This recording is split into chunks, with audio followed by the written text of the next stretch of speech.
viewers. Today I have what might be one of the most fun DOS games ever made. I don't want to set expectations too high because it might not be for everyone, but this is a great game to play on your own. It's also a great party game.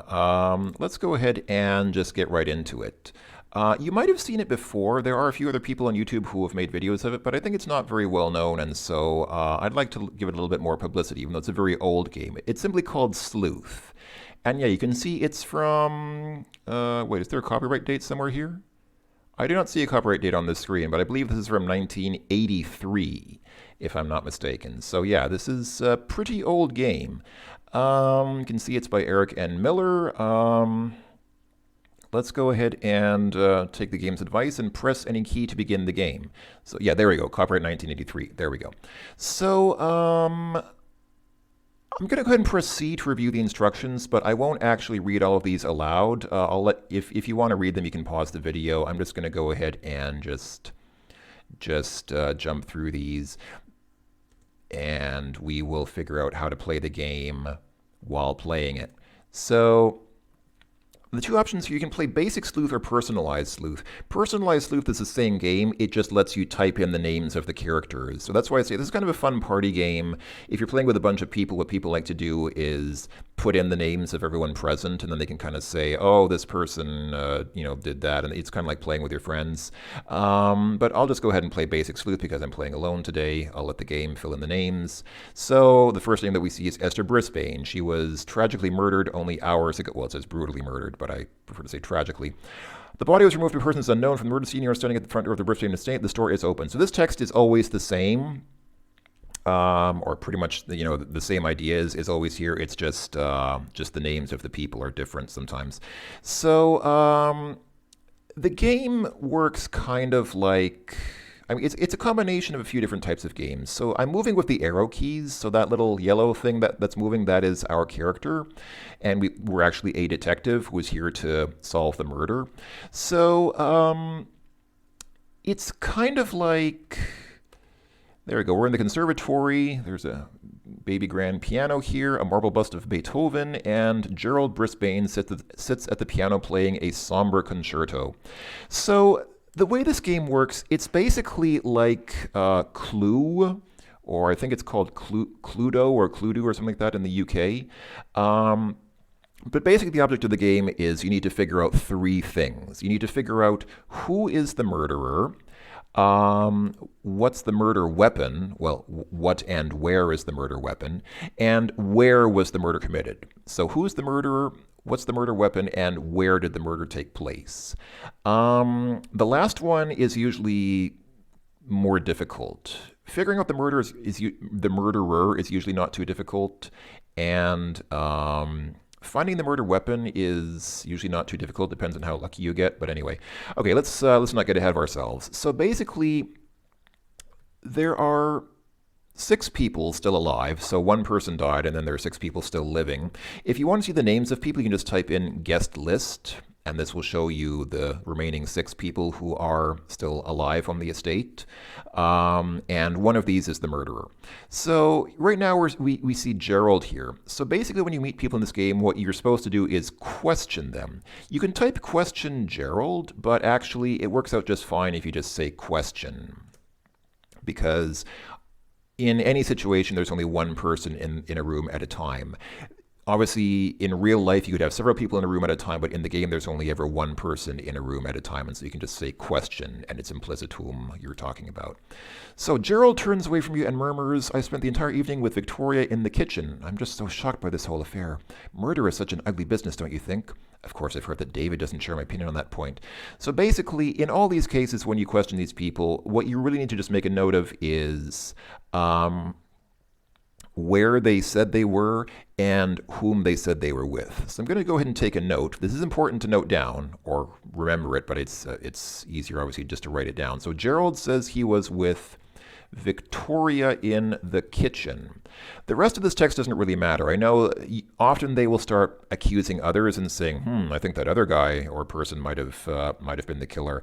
But none of that really matters. That doesn't seem to have any relevance to your investigation at all. That's just them trying to cast blame away from themselves because they're scared. But what's really important about these alibis that they give is whom they were with and where they were. So that's about all we can get out of Gerald. You can also try searching people. There is the search command, so I could say search Gerald, but you never find anything. I think this is completely pointless. I think this is. I don't know if this is something they put in the game and then didn't develop to some kind of useful conclusion, or if it's just there as a red herring. But this never does anything. That you never find anything if you search people. But anyway, and yeah, watching people's behavior is sometimes useful in rare cases. Probably not in this case because Gerald's just playing the piano, but there's one thing that people sometimes do that can be extremely helpful. We might see that later, but for now, we can't really do much here. This bust of Beethoven, you can say examine the bust. You can see that the game plays kind of like a mixture of Clue and a text adventure. It's also a little bit like the Colonel's Bequest because, you're in this mansion and, there's all these characters and you're trying to figure out who's the murderer. So it's kind of like a cross between the Colonel's Bequest and Clue and some text adventure, but it's not quite like any of them. So it says I don't see anything unusual about the bust of Beethoven, but then it's hard to find any incriminating evidence without a magnifying glass. So you need to have a magnifying glass. That's one of your first priorities when you start the game. You need to find the magnifying glass. Why your character came here without a magnifying glass is beyond me. You'd think that as a police detective, if you need something like that, it would be good to bring that with you. But no, he's too stupid to bring it with him, so we have to find one just sitting around the house. And we will. There's always one room that has a magnifying glass, but it's random each time. Every time you run the game, it's random where things are. So, here's an hourglass, but we need a magnifying glass. So yeah, we can't really do anything here. There's nobody here. There's just some stuff here. We can't do anything with it until we have the magnifying glass. So let's see, it's come up here. It's also nice to note the names of the rooms. There are, as far as I know, there are 2 different house layouts in this game. So this is the 2-level house. Those kind of things at the bottom center are those things next to where we came in, those are stairs, and then there's an upper level on the right-hand side of the screen. So this is the 2-level house layout. There's also a 1-level house, which we might see if we play this again. But let's see. Okay, Earl Crompton is here. So Earl Crompton is examining the silver serving set. Okay, that's fine. Doesn't seem too suspicious. Let's go ahead and question Earl and see what he has to say. Okay, Earl says, Maud and I spent the entire evening together in the conservatory. All right. And let me tell you, Inspector, that I deeply resent being questioned about Esther's death. There is simply no way that could have killed Esther. We were much too close. Okay, but again, all that other stuff they say doesn't matter. The only thing important is Earl says he was with Maud in the conservatory. Okay, that's it. That's all I need to take note of for now. Keep an eye on whether there's a magnifying glass in the room, but otherwise... Yeah, so here's a bottle opener, but again, the bottle opener could be the murder weapon, but we can't tell which of these things are the murder weapons until we have the magnifying glass. So Victoria Crompton is studying a calorie chart hanging on the wall. Let's go ahead and come up to her and say, Victoria, what were you... Okay, sometimes people don't answer. Sometimes people get upset and they just stare defiantly at you. That's also not a clue. You might think that it means that, there are a lot of things that this game throws at you to sort of imply that people might be guilty, but they're all just red herrings. They're just total red herrings. They're completely randomized. They don't actually lead you to the killer. So let's go ahead and try questioning her again. Come on, Victoria. Usually if you just keep doing it, if you keep trying, they'll give up and start. There we go. So now Victoria says, Gerald and I spent the entire evening together in the kitchen. Okay, that is what Gerald said. When we asked Gerald, he said he was with Victoria in the kitchen. Victoria says she was with Gerald in the kitchen. So their stories line up. And... I'll go ahead and write that down. Victoria says she was with Gerald in the kitchen. But their stories match up, and so that means that neither of them is the killer. Their stories corroborate each other, and so both of them are innocent. Obviously, in real life, if a killer had any kind of intelligence, they would probably... go to somebody and say, hey, let's make sure that we get our stories straight so that we can, say the same thing to the inspector if they start asking us questions. Obviously, in real life, a murderer with any kind of intelligence and forethought and planning would do something like that. But it's a game. And in the game, that never happens. There's always just one killer. They're not in cahoots with anyone else. And so the killer is always the person whose story contradicts someone else's story. Okay, so let's come down here into the pantry. Yeah, nothing. There's nobody here. There's just a tin of salmon, but we can't examine that. Oh yeah, and this secret room to the left of where I'm standing here. The way that you get in there is also kind of random. You can usually get in there if you just keep going along this wall down here and pressing down. But the actual there we go. So that's where the secret panel is this time, but it changes each time. So you just kind of have to keep pushing against the wall until you find where you get in. So there we go. We're in a secret passageway here. There are cobwebs and footprints on the floor. There's also an elephant tusk. Sometimes the magnifying glass is here, and sometimes there's a person here whom you can question. But other than that, this room works just like any other room. It's just that the way you get in and out is different. So the way you get in is by pressing against the wall, and the way you get out is the same way. You just have to keep pressing against the walls until you find, there you go. And then you get into a blind corridor, and then there you go. And where you end up is random. I just happened to end up back here in this room where we went in, but often you can end up in a completely different room. It's just totally random each time. So let's go upstairs. So now these are the stairs here. Now we're upstairs. And let's see, over here is the guest room. There's an oil lamp on the table, but nobody here. This is the library, and Earl has made his way here. And Earl is staring at the floor. Now this is where watching people's behavior gets useful. If you notice that somebody's staring at the floor, that can lead you to figuring out where the murder took place. But I don't think we can, if we say examine floor, I don't think we can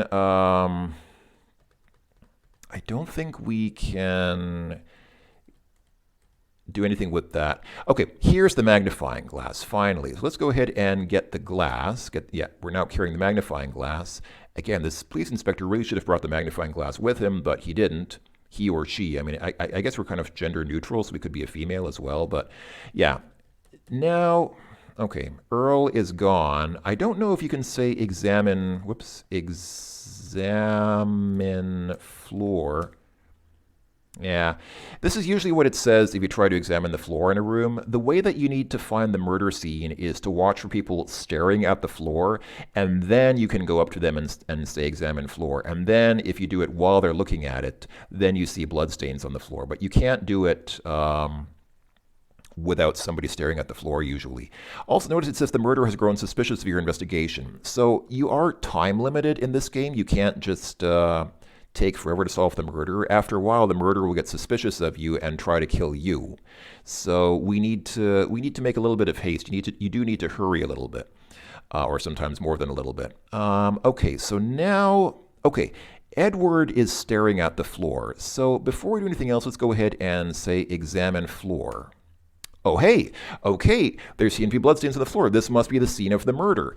Good, that's convenient because, like I said, getting the murder scene, figuring out the murder scene is often the hardest part of this game. So I'll go ahead and write this down now. The murder scene was, where are we here? This is, I believe this is the study, right? Yeah, I think this is the study. So, okay, so the scene is the study, and as far as I know, this is the only way to figure out where the murder took place.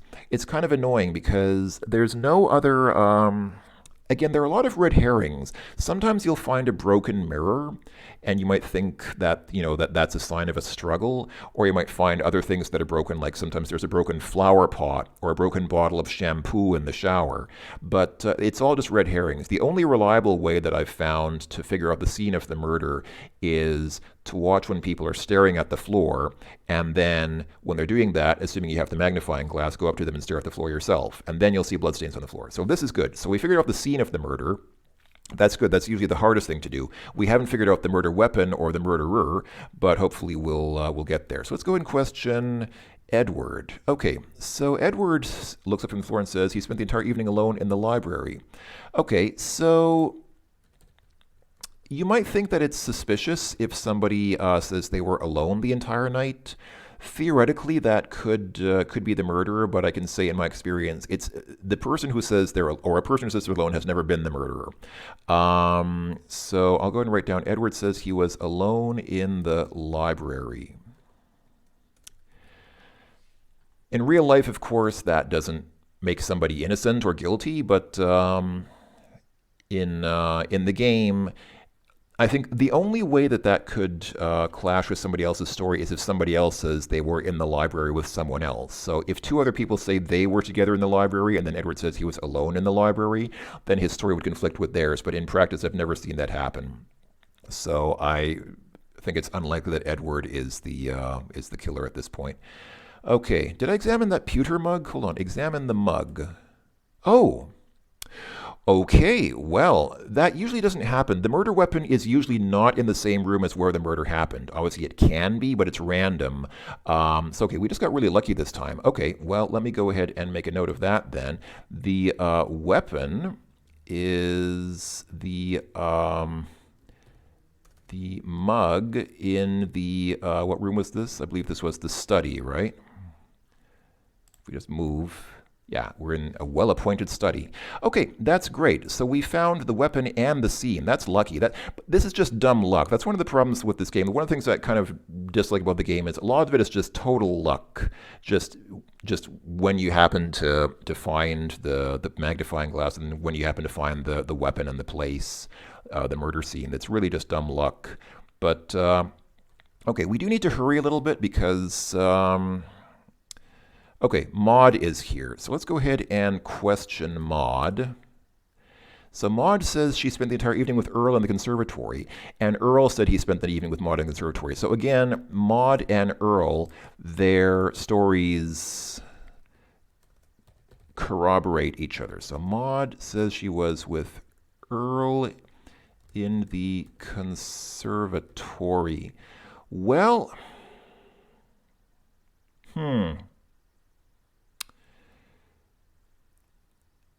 At this point in time, I'm tempted to say, hold on, let me look at the guest list again. So we have, okay, so Gerald and Victoria's stories corroborate each other. Maud's and Earl's stories corroborate each other. So the killer would either be Edward or David. Now, Edward said he was alone in the library, which could be suspicious, but like I said, I've never seen it happen that the person who says they're alone was the murderer. So just based on my knowledge of the game, I'm inclined to say that David is the murderer. So I'll go ahead and make a note. David is probably the murderer.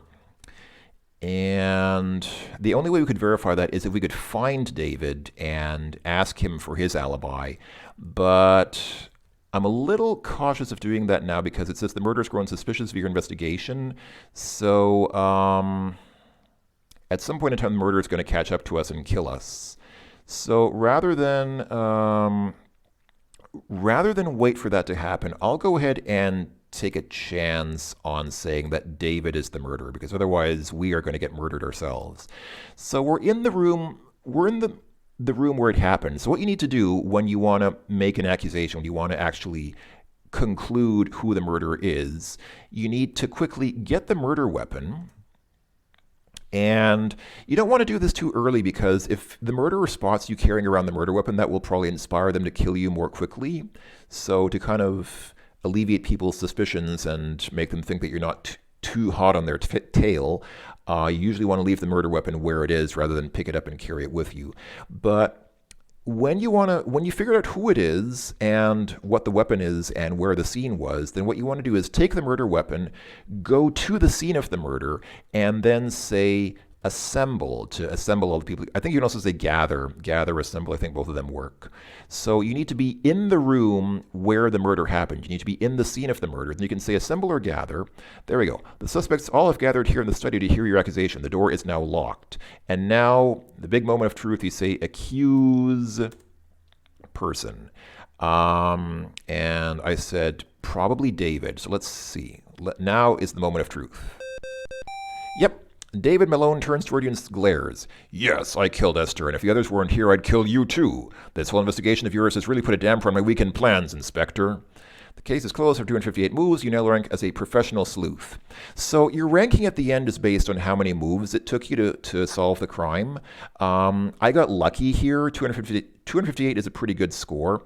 You can get much lower, but in my experience, getting much lower is really just kind of a shot in the dark. If you really want to speed run this game, this is a game that's not really good to speed run because it's totally random. It's totally just based on random number generation. But what you could do is just, as soon as you find the murder weapon, just go into a random room and accuse a random person, and you could get it right, and then get a super low score. And then I think that the best possible rating is a Holmesian sleuth. The game says you are now a Holmesian, like as in Sherlock Holmes sleuth.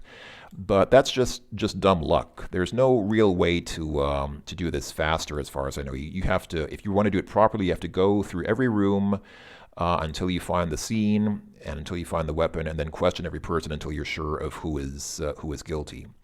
So there we go. That was Sleuth. So that was actually a pretty good run. I got lucky that time in that I found the weapon and the scene pretty early on. Okay, so now I think. Yeah, now you can only quit or restart. Let's play it again. Let's play this one more time. And do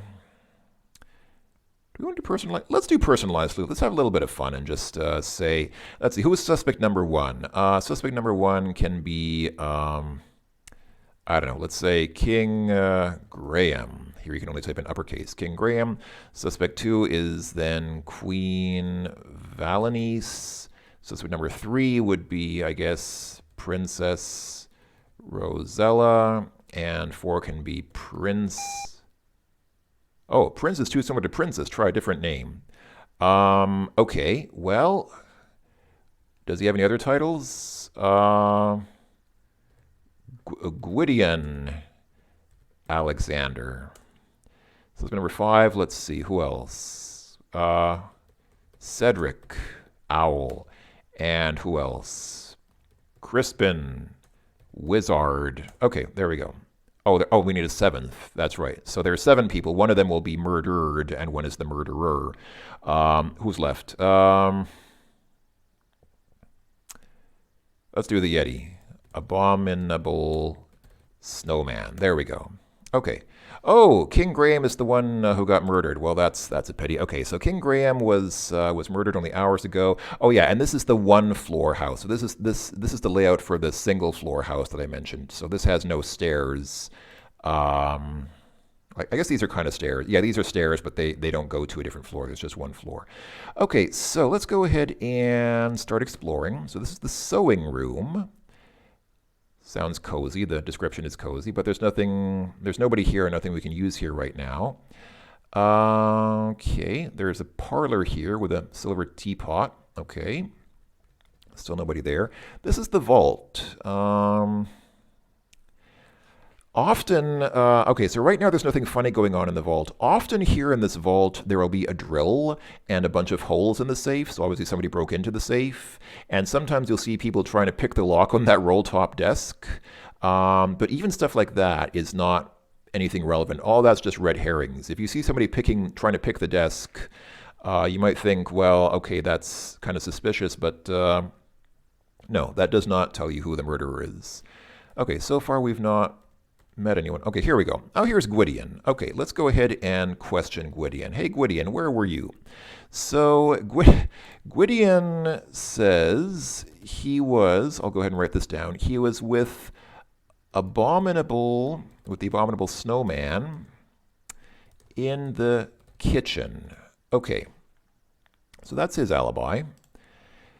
Let's see, can I get into the secret room here? There we go. Here's the secret room. A wooden mallet is on the floor, and Abominable Snowman seems surprised to see you. Let's go ahead and question him. Hello, Abominable. Okay, and he says what Gwydion just said. He says that, so I'll go ahead and write this down. Abominable says he was with Gwydion in the kitchen. Okay, so both of them are innocent because they gave the same story. Again, in real life, if you were any kind of police sleuth, you would say, well, maybe they're in cahoots. Maybe they just got together and said, let's make sure that we tell the same story. But there we go. Okay, this time we ended up here, and Crispin Wizard sits motionless at the table, no doubt deep in wizardly thought. Let's go ahead and question him. Hey, Crispin, what's your alibi? Crispin does not respond. Okay, sometimes, like I said, you just need to ask a few more times. Come on, Crispin, don't be reticent. There we go. Oh. Okay, Crispin is the murderer because he's giving a different story from what Gwydion gave. He's claiming that he was with Gwydion the entire evening in the vault. Crispin is the murderer. Okay, now we know.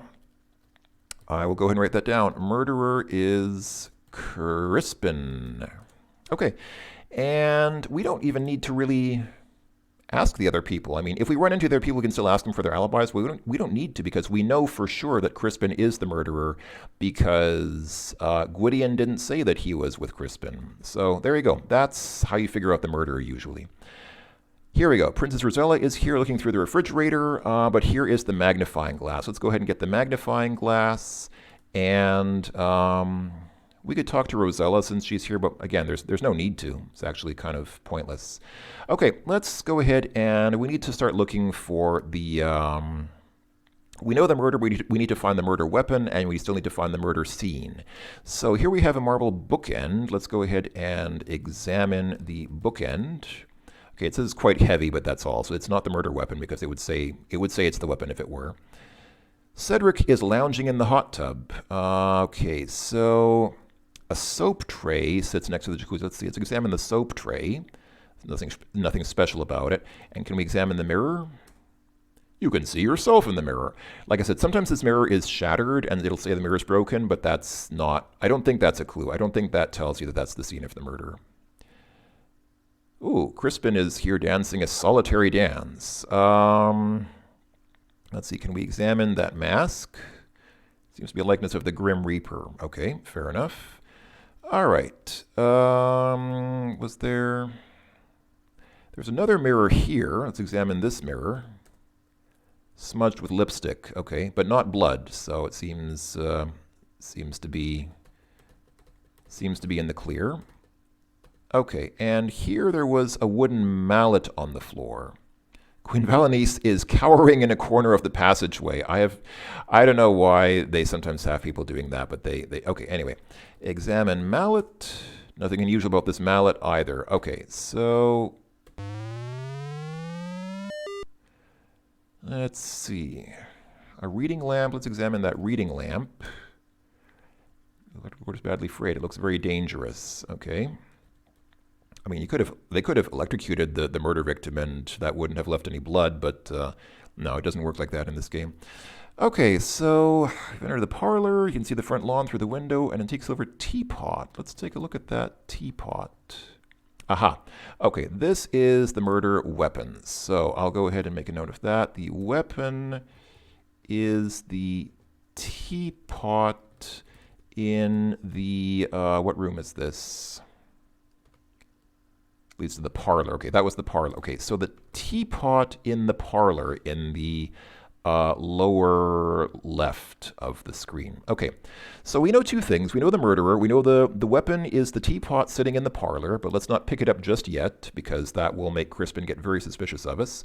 Okay, now we have the opposite problem we had last time. So last time we found that we just happened to find the murder scene first of all. Now we have the more usual problem that we don't know where the murder took place. We know the weapon and the murderer, but that's not enough. To win the game, you have to figure out where the murder took place. And to do that, Cedric turns from the safe, shocked to see you. Yeah, I mean, theoretically, we could just go around saying examine floor, but I don't think, yeah, it just says, but then I am rather nearsighted. I don't think that that works. Uh-oh, the murder's grown suspicious of our investigation. We need to, oh dear. Can I examine the floor here? I don't think, I don't think we can find the murder scene until we find somebody who's staring at the floor. Okay, here's Gwydion staring at the floor. Maybe this will... Okay, nothing unusual about the floor. Okay, so that's not it. Crispin is searching for something under the bed. Can we examine the bed? Neatly made. Examine floor. No. Okay. I'm going to examine the floor anyway, but I don't think that it does anything. I don't think that it... Cedric is spying on you from under the bandstand. Yeah, all these people exhibit suspicious behaviors, but... Oh, the murderer's now stalking you. Okay, we're close to dying. I could just... Okay, Rosella's staring at the floor. Maybe it's here again? Nothing unusual about the floor. Okay, so this is not where the murder took place. Gosh.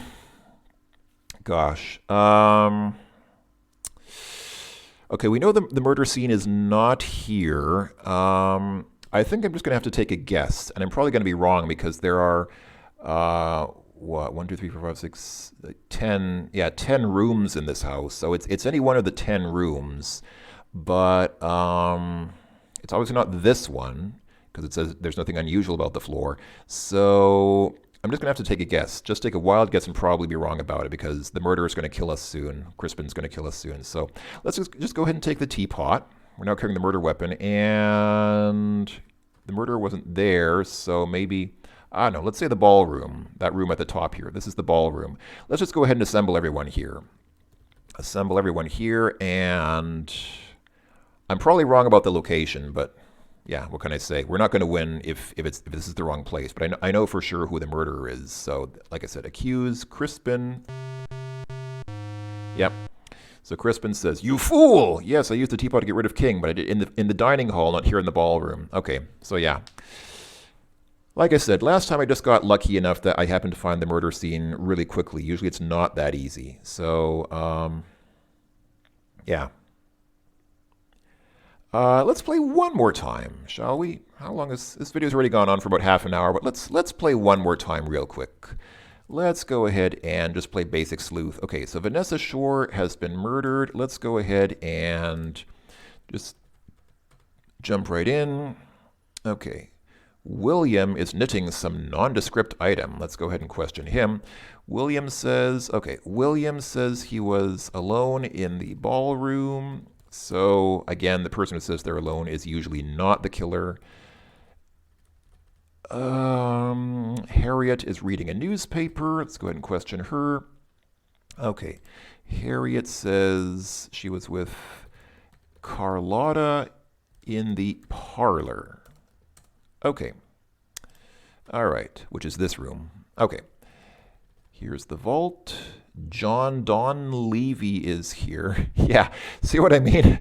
An electric drill lies on the floor. There are many holes in the safe. John turns from the safe, shocked to see you. He was probably trying to break into the safe, but that doesn't matter because we're not here to solve that crime. We're just here to solve the murder. So we can completely ignore that. John says he was, okay, so John,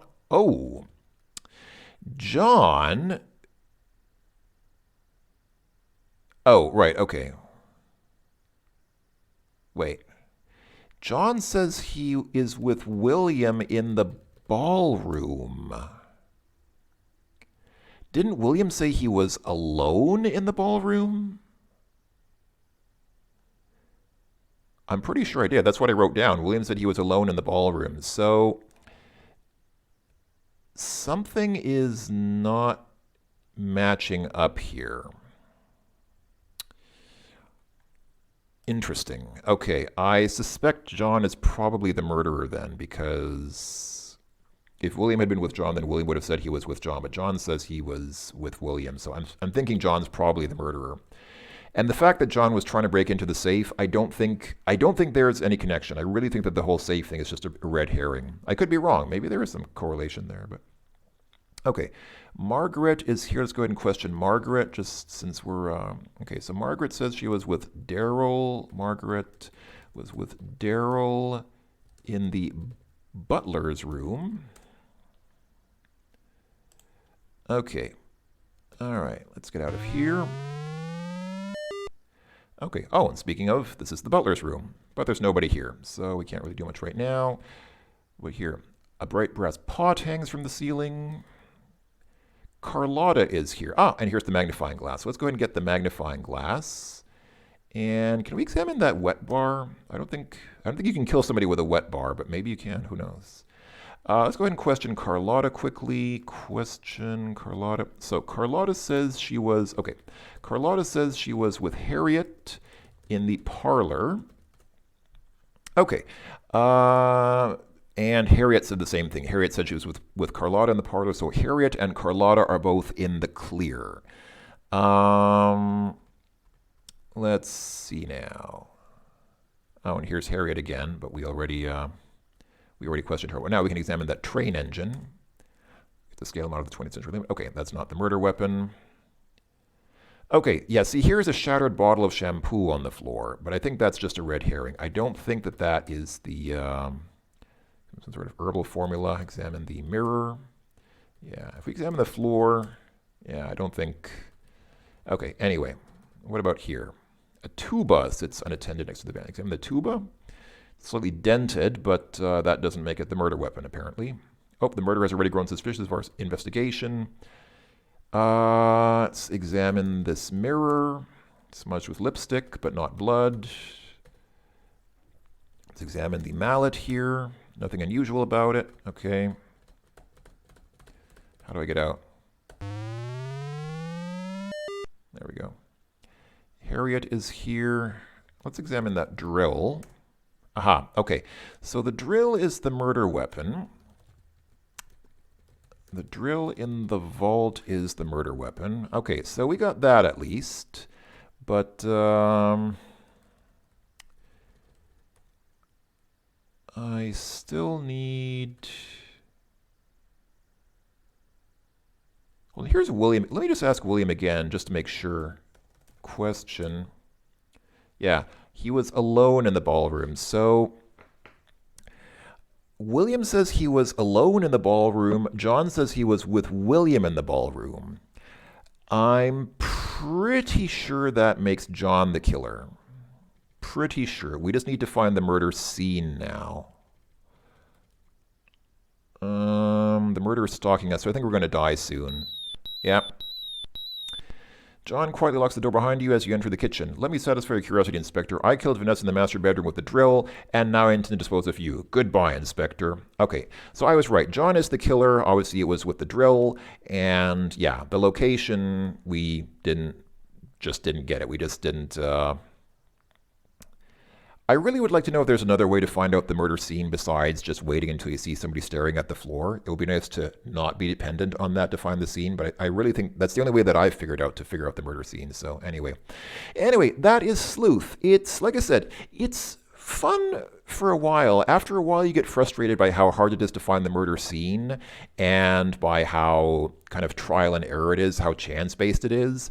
But, you know, if you have some friends and you want to get together and have a game night, it's really a nice game to play for a while. It's really, at first it's pretty addictive when you figure out how to, you know, when you're figuring out how to play it and how to solve the murders.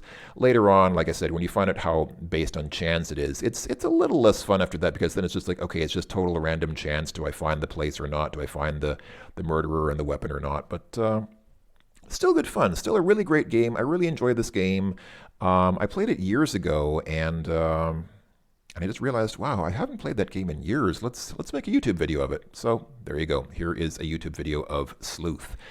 Hope you enjoyed, everyone. Thanks for watching, and I will see you all next time with a different video of a different game. Until then, ta-ta for now.